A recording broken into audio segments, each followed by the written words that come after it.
la promotion des nouvelles technologies de l'information et de communication et le développement urbain durable, le gouvernement vise à répondre aux besoins fondamentaux du secteur privé et des ménages. Il assure ainsi un avenir prospère pour tous les citoyens congolais.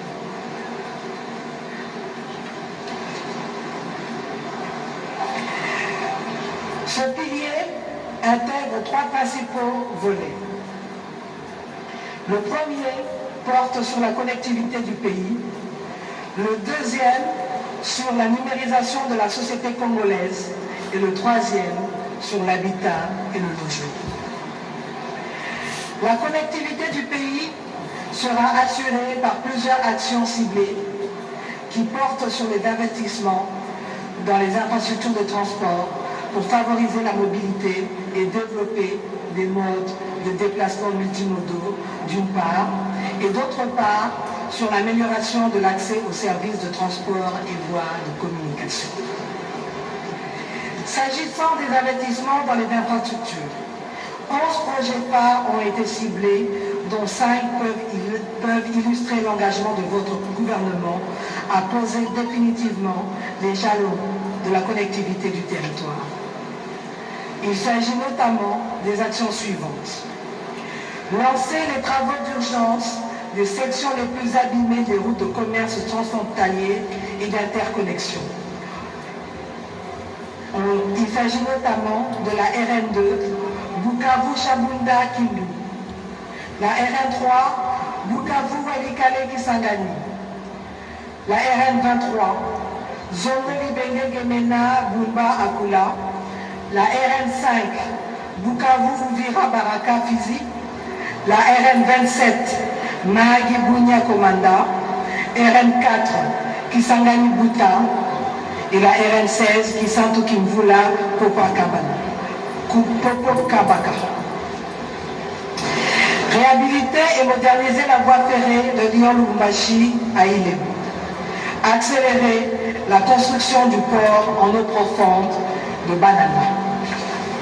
Lancer et accélérer les travaux de construction et de modernisation des aéroports, notamment celui de Njili à Kinshasa, Kavumu à Bukavu, Boende dans la Chouapa et Bipemba à Mujimai.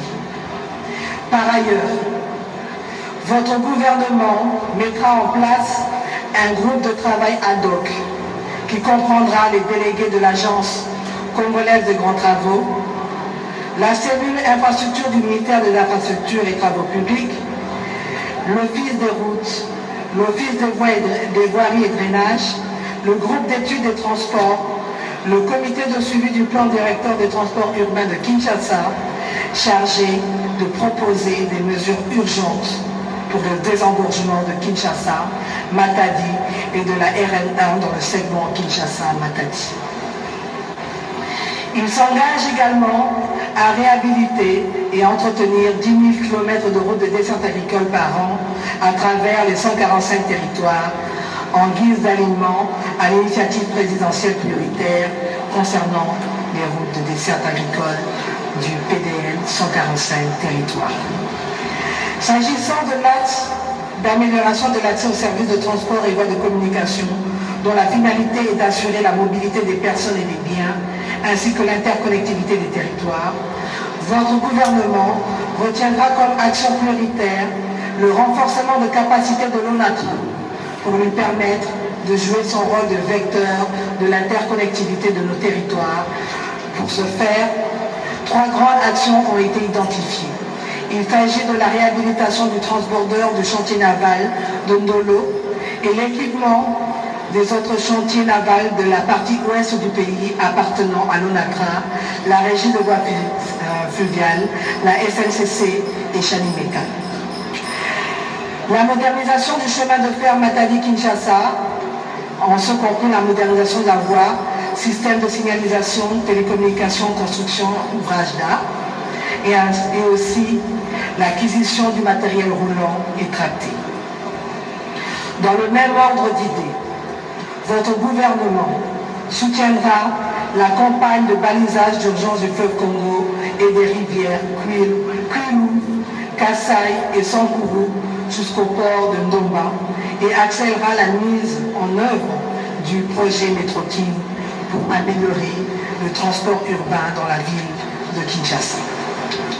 Concernant la numérisation de la société congolaise, je me dois de préciser que le fait d'avoir fusionné les deux ministères, du numérique et celui de PTNTIC, dans votre gouvernement, n'est pas synonyme d'oublier les objectifs de transformation numérique indispensables à notre développement.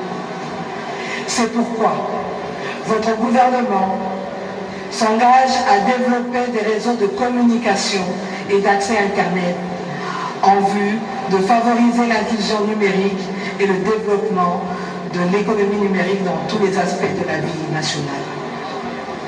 Pour ce faire, le gouvernement a identifié une dizaine d'actions qui convergent toutes vers cet objectif.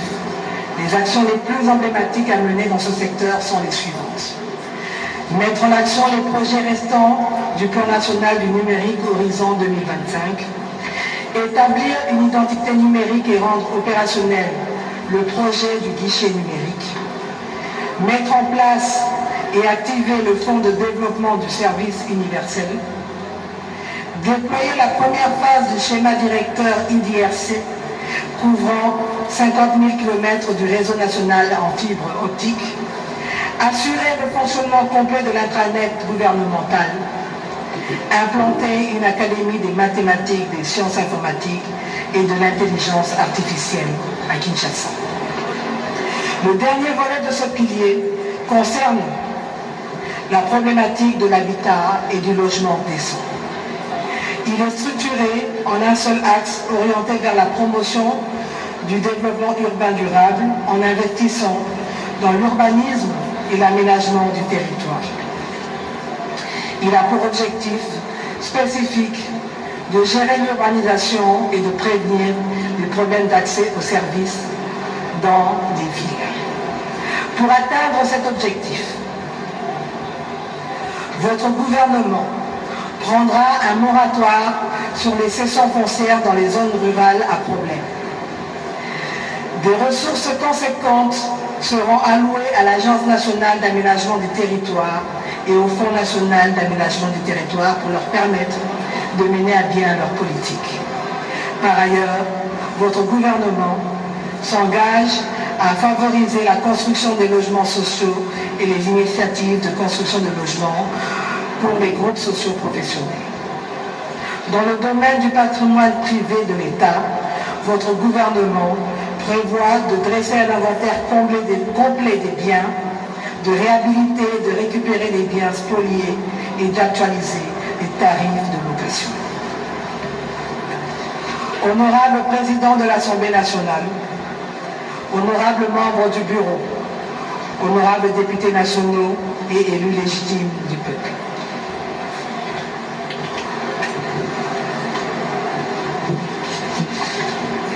Nous voici arrivés au quatrième pilier de notre programme d'action du gouvernement consacré à l'accès aux services sociaux de base.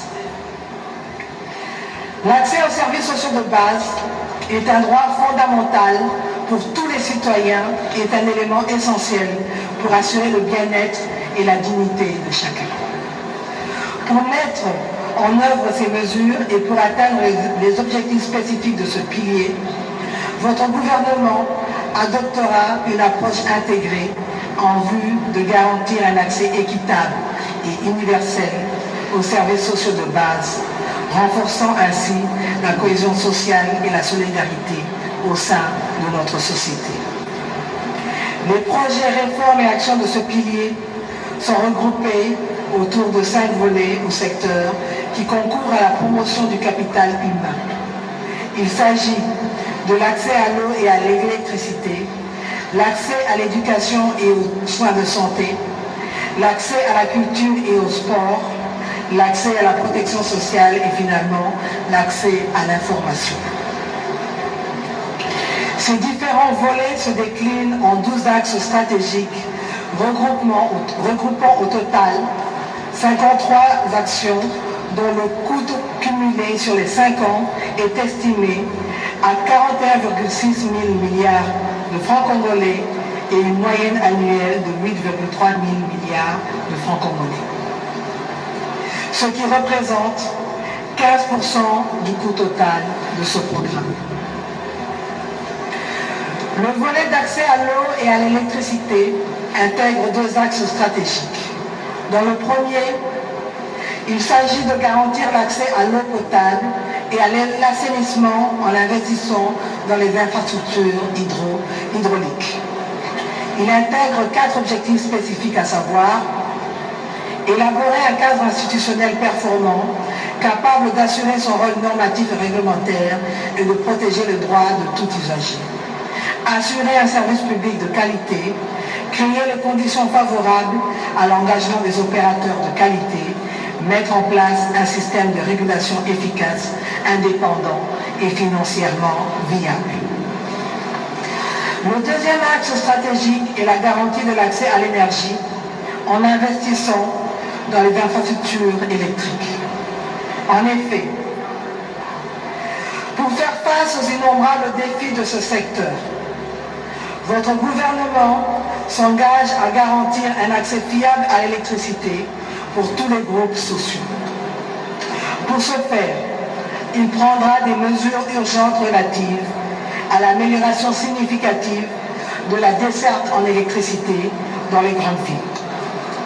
Il s'engage également à améliorer la productivité d'Inga 1 et 2 pour porter la puissance à 1300 MW et à finaliser et à mettre en service de nouvelles centrales hydroélectriques de Katende et de Kakobola. En sus, des efforts seront consentis pour rénover et étendre le réseau de distribution haute tension 72 kV de Chikapa, Kamonia, Inga Komezi, etc. Par ailleurs, votre gouvernement fait sienne l'ambition de transformer le secteur de l'électricité en un pilier de revitalisation et de croissance de l'économie congolaise. C'est pourquoi il s'engage à finaliser le montage du programme Grand Inga, de poursuivre la réforme de la SNEL et le déploiement de l'organe de régulation du secteur l'ARE. Et finalement, financer le fonds MINA sous la gestion de l'ANSER et finaliser l'élaboration du schéma directeur de l'électrification du pays, incluant une normalisation technique et la description des infrastructures de production, de transport et de distribution de l'énergie. Le deuxième volet de ce pilier concerne l'accès à l'éducation et aux soins de santé. Dans ces deux secteurs, le gouvernement maintiendra l'engagement de continuer à améliorer le bien-être social de la population. Dans le secteur précis de l'éducation, l'engagement de votre gouvernement s'inscrit dans la poursuite et le parachèvement de la mise en place d'un système éducatif performant, inclusif et équitable. Cet axe stratégique, qui intègre au total 15 actions, a pour objectif de construire un système éducatif contribuant efficacement au développement national, à la citoyenneté et à la promotion de l'éthique du travail. La gratuité de l'enseignement de base sera complétée par des efforts pour améliorer les conditions d'apprentissage des enfants, des élèves et les conditions de travail des enseignants. Par ailleurs, le gouvernement continuera à moderniser les infrastructures universitaires et soutenir la recherche scientifique. Dans le domaine de la santé, le gouvernement continuera à mettre en œuvre la couverture santé universelle visant à garantir l'accès aux soins pour tous, en commençant par la gratuité des accouchements, en instaurant un régime de santé obligatoire pour tous les citoyens et en renforçant les services de santé publique. La garantie de l'accès aux soins de santé de qualité pour tous constitue un moyen pour atteindre l'objectif fixé par le gouvernement dans ce domaine. Il s'agit d'augmenter l'espérance de vie du Congolais. C'est la raison pour laquelle plusieurs actions seront entreprises dès l'investiture, notamment étendre la couverture santé universelle à l'assurance maladie de certaines catégories de la population que sont les enseignants, les militaires, les policiers, les invalides de guerre et de la police, ainsi que les retraités. Étendre la gratuité des accouchements et les soins aux nouveau-nés dans toutes les provinces. Poursuivre la réfection et l'équipement des hôpitaux généraux de référence des chefs-lieux des provinces. Élaborer et signer le décret favorisant l'opérationnalisation du système national d'approvisionnement en médicaments à travers l'autorité congolaise de réglementation pharmaceutique et mettre en place l'Agence nationale d'approvisionnement en médicaments pour l'optimisation de la distribution des médicaments aux établissements des soins et dépôts pharmaceutiques.